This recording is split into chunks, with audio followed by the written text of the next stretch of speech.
गहरे सब्ज जंगल के अंदर एक छोटा सा गांव था जिसका नाम मैंगोपुरा था। ये गांव मजेदार आमो नाचने वाले तोतों और एक बहुत खास बकरे सुल्तान की वजह से मशहूर था। सुल्तान कोई आम बकरा नहीं था। इसकी गर्दन में छोटी सुनहरी घंटियां बंधी हुई थीं और इसे घास से ज्यादा केले खाना पसंद थे। जब भी सुल्तान गांव में चलता बच्चे हंसने लगते क्योंकि इसकी घंटियां बड़ी मजेदार आवाज निकालती। टंग टंग टंग।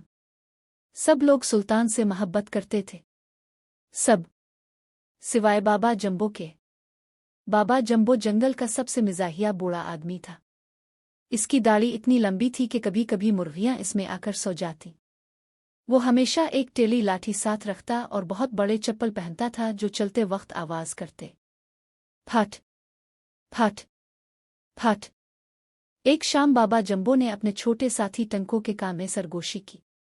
टंको, आज रात हम अमीर बन जाएंगे। टंको की आंखें हैरत से बड़ी हो गईं। कैसे बाबा? बाबा ने ड्रामाई अंदाज में सुल्तान की तरफ इशारा किया। हम बिक्रह चोरी करेंगे। टंको तो हैरत से तकरीबन अपनी जुबान ही निगल गया। वो वाला बकरा, नाचने वाला बकरा? हाँ, बाबा मुस्कुराते हुए बोला। कल गांव में बड़ी दावत है। सुल्तान बहुत सारे सोने के सिक्कों के बराबर है। टंको ने घबरा कर अपना सर खुजा। लेकिन अगर हम पकड़े गए तो? बाबा जोर जोर से हंसने लगा। हाय हा, बाबा जंबो को कोई नहीं पकड़ सकता। बदकिस्मती से बाबा जंबो चुपके से चलने में बहुत ही खराब। इस रात जंगल चांदी जैसी चांदनी से चमक रहा था। टंको और बाबा जंबो ने गायब नजर आने के लिए काले कपड़े पहने। लेकिन एक मसला था। बाबा की बड़ी सफेद दाढ़ी टॉर्च की तरह चमक रही थी। बाबा टंको ने सरगोशी की, आपकी दाढ़ी चमक रही है। फजूल बात, बाबा ने फखर से जवाब दिया।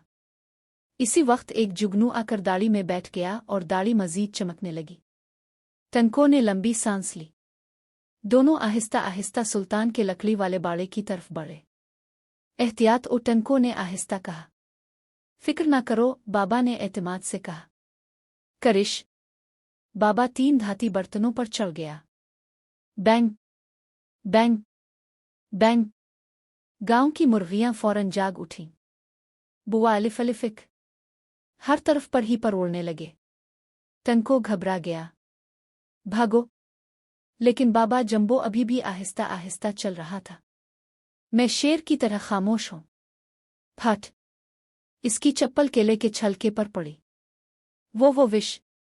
बाबा हुआ में उड़ता हुआ सीधा सुल्तान के बाड़े में जा गिरा।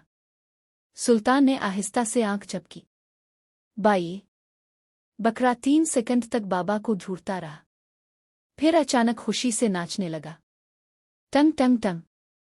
ओ नहीं! टंको घबरा गया। घंटियों की आवाज से पूरा गांव जाग गया। हर घर में रोशनियां जल उठीं।